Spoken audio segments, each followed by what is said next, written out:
She was 84 years old, and in all those years, she never once told a single soul what she had seen. Not her husband, not her children, not her pastor, not even in the confessional booth she visited every Friday morning for 6 straight decades. She carried it the way you carry something you are afraid to put down, because you know the moment your hands are empty, everything falls apart. My name is Daniel Holloway. I am 47 years old. I live in Nashville, Tennessee. I manage a logistics team. I coach my son's little league on weekends. And until 4 years ago, I thought I knew exactly who my grandmother was. I thought she was the woman who made the best sweet potato pie in Harlan County. The woman who pressed her Bible to her chest every Sunday like it was the only thing keeping her upright. The woman who smelled like lavender and kept a jar of butterscotch candies on the kitchen counter that she never once let us finish. I thought she was simple. I thought she was safe. I was wrong on both counts. Before we go any further, let us know in the comments where you are watching from. We would love to hear from you.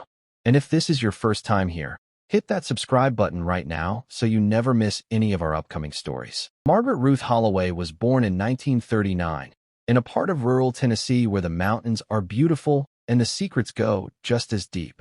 She grew up the daughter of a coal miner and a seamstress, in a house with thin walls and thick pride. She was the kind of woman this country used to produce in abundance and rarely speaks about, the kind who worked without complaint, loved without condition, and endured without explanation. By 18, she had married James Holloway, a quiet and decent man, and by 22, she had 2 children and a third on the way. The town knew her name. The town thought they knew her story. They did not know the first thing about her. And neither did I. Not until a Tuesday afternoon in the fall of 2021, when my mother called me from Harlan County and said, "Danny, we found something in your grandmother's closet. A wooden box. And there is a key sewn into the lining of her Bible." I drove 4 hours that night. I did not stop once. Now here is where I need you to stay with me, because what I am about to tell you does not happen quickly. The truth that Margaret buried took 60 years to reach the surface, and it did not come up clean. It came up tangled and heavy and wrapped in the kind of grief that does not announce itself. It just sits down next to you and refuses to leave. To understand what was inside that box, you first have to understand what life looked like in Harlan County in 1962. Because 1962 is not just a year on a calendar. In a place like that, in that moment in American history, 1962 was a pressure cooker. The country was cracking open along every fault line it had spent a century pretending did not exist. And in small towns across the South and the border states, powerful men had already decided how that pressure was going to be managed. Quietly, with authority, with the kind of force that does not leave bruises you can photograph. There was a man in this town named Sheriff Roy Calloway, 3rd generation Harlan County, deacon at First Baptist. His picture hung in the barbershop and the diner and the post office lobby. He shook every hand at the 4th of July parade. He knew your children's names. He knew your grandmother's name. And if you were smart, you made sure he liked you. Because the people Roy Calloway did not like had a way of losing things. Jobs, houses, peace of mind. Margaret had known Roy Calloway her entire life. And in September of 1962, she came to know something about him that she would spend the next 60 years trying to unknow. Her name was Esther Mae Collins. She was 25 years old, the daughter of a local school teacher, and she had been Margaret's closest friend since they were girls sharing a split-rail fence in the county where they grew up.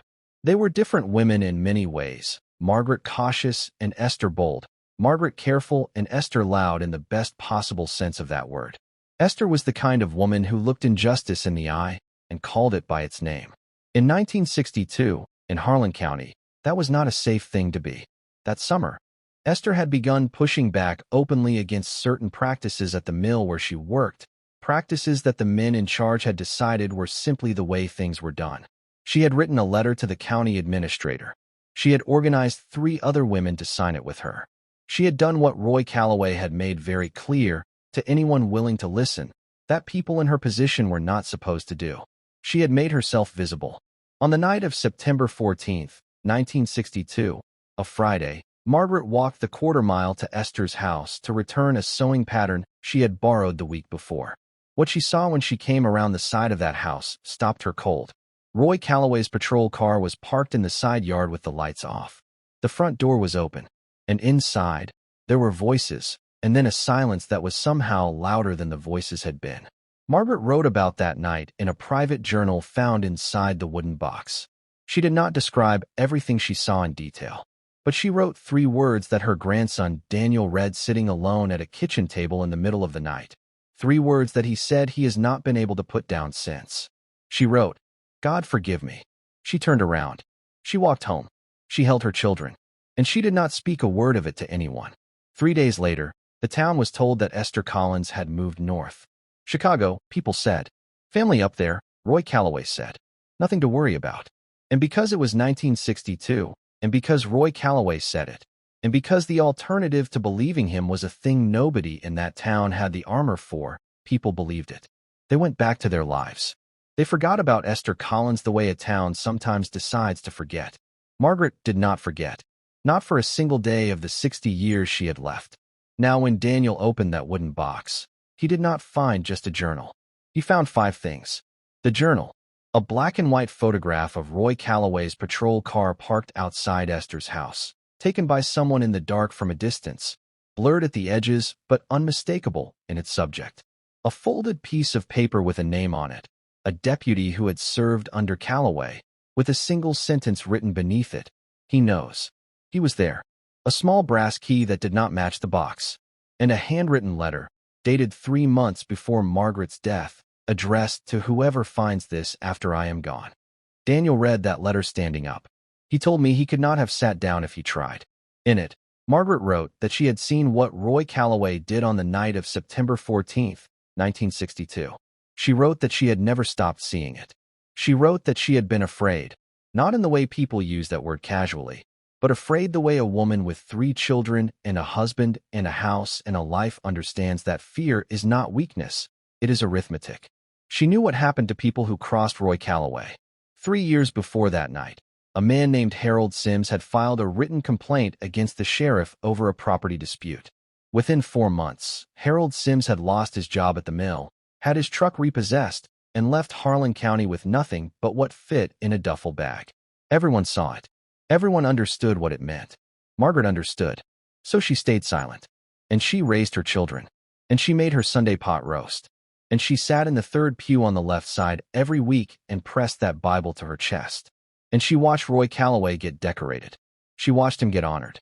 She watched the county name a road after him when he died in 1991. She was 62 years old the year they put his name on that sign. She said nothing.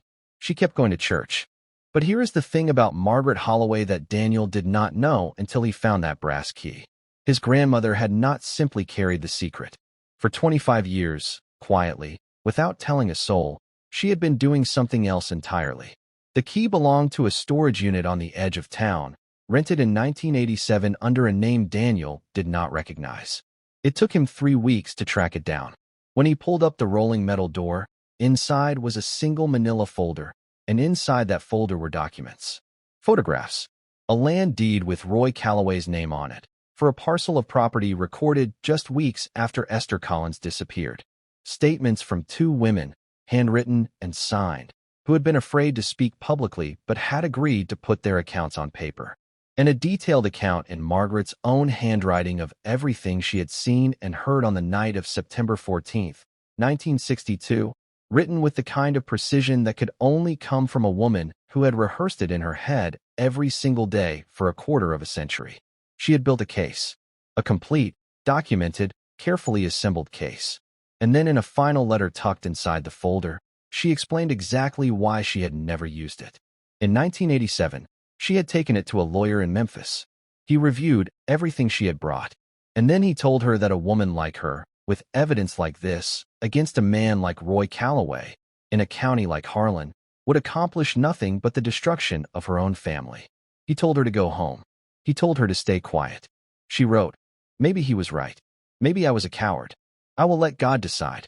But I need someone to know that Esther was real, that she mattered, that I saw her, that she was not nothing." Daniel called a cold case investigative journalist the next morning. He contacted a civil rights legal organization the week after.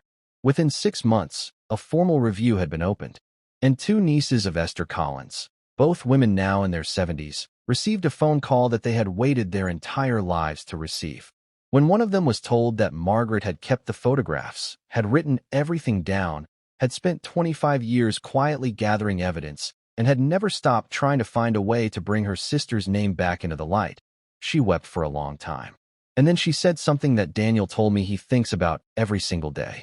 She said, she remembered her. After all this time, someone remembered. Roy Calloway's name is still on that road in Harlan County.